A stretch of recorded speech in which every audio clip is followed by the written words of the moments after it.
nobody knows who is writing. One day my really aunt was a teacher, and one day he said, I have a new girl in my class, her name is Penelope. And I said, maybe the name is Penelope. And he said, no, the mother said Penelope too. And this is East German really, right? And, okay. And with a dialect from Saxony. Saxony is an unlovely dialect in Germany. It is a little bit warmer. Okay.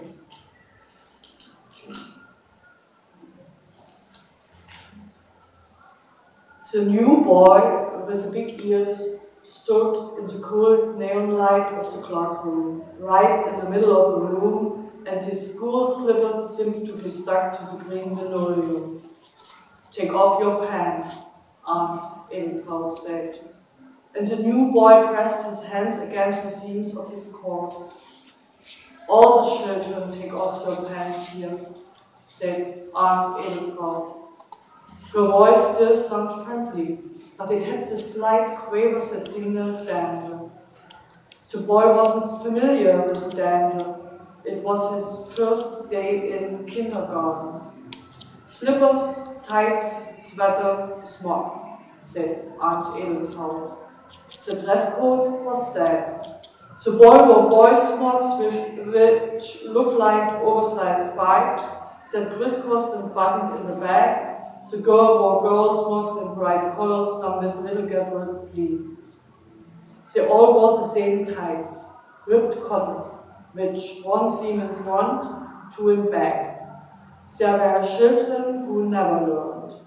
The tights backed at the knee and the back sides, and after nap time, skinny little Matthias sighed one of those who never learned, backed at his stomach and at the back of his knees.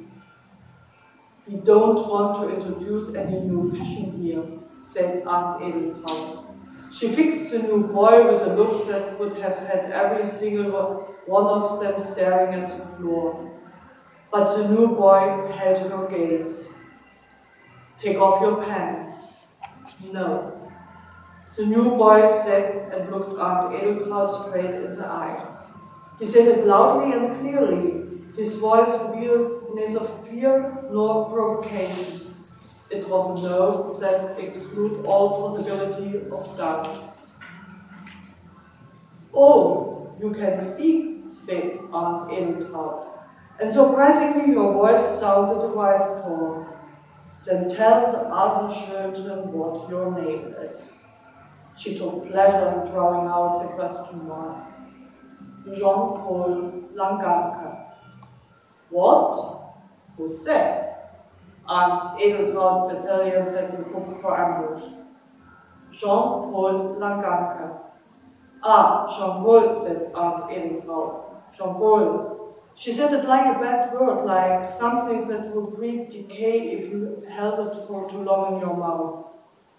And soon enough, Matthias Seibel was always strangling on order to hide the fact that he could neither tie a knot nor put his tights on right, would pipe up and say, Aunt Ehnlich said a naughty word. Jean-Paul, Jean-Paul. Aunt Ehnlich severed the thrill of her grip, clapping her hands in excitement, and all of the children clapped with her, louder and louder, except for Scarlett. But before she was forced to see how the new boy, who didn't seem strange to her at all, turned away in tears, and her unconscious to pity on her and release her from her dream. Dreams about Aunt Ehnlich were the second worst kind of dreams. There was barely a night she didn't have a dream, but most of them dissolved as soon, and she tried to recall them like a cube of sugar in a cup of hot tea, leaving behind only a taste, sweet or bitter, depending. but there were exceptions. One of them was Aunt Edeltraud. Even after she awoke, Aunt Edeltraud continued to run through Scarlett's head, clearly visible in her orthopedically correct shoes. Her bouncing gait, her pinned up hair, the white smock buttoned up her chin, left no doubt. Good morning, children. Good morning, Aunt Edeltraud. When Aunt Edeltraud raised her voice, even the Punch and Judy dolls on the toy shelf took on solemn expression. But maybe it had just been a bang on the street, a whistle sound of countless little detonations which had interrupted a dream and caused Scarlett to sit bolt upright in bed. For a moment she was annoyed to try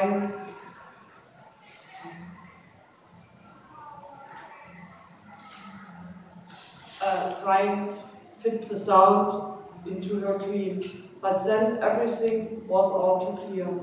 Aunt Edeltraud had neither fired the gun nor been down the bites. It was New Year's Eve and Paul was dead. She ran barefoot across the cold floor into the kitchen to put on water for tea. The plate of spaghetti, the remains of yesterday's meal, was still sitting on the table. The tomatoes and cheese had developed a crust. At Aunt Edeltraud's, everyone cleaned their plates and emptied their cups. Scarlett needed only to close her eyes to see before her the placard table, its formica top covered with red plastic cups filled to brine with a mix of warm milk and allegedly healthy buckthorn juice. She knew that only those who drained their cups would be allowed to go out and play. Aunt Edeltraud would lean back in her desk chair, arms crossed over her bosom, and wait. She kept watch over the uneaten cheese slice and boiled lentil soup. She found every piece of meat Scarlett concealed under her tongue, every slice of cheese stuck in the pocket of her smock, even the blued sausage under the doll's bed mattress. And she knew that Scarlett's blowing on the milk was merely a delaying tactic, and the milk had long since cooled. We drink the skin as well, Aunt Edeltraud said, summoning up the starving children of the world. 6-year-old shoeshine boys from Rio, drug weavers from India, all whom needed to be saved by communism. Scarlett knew that if she didn't drink her milk, the skin would just get thicker, and she knew there was no escape for the end. Aunt Edeltraud would hold her nose for her for as long as it took Scarlett to shovel it down. See, it wasn't so bad.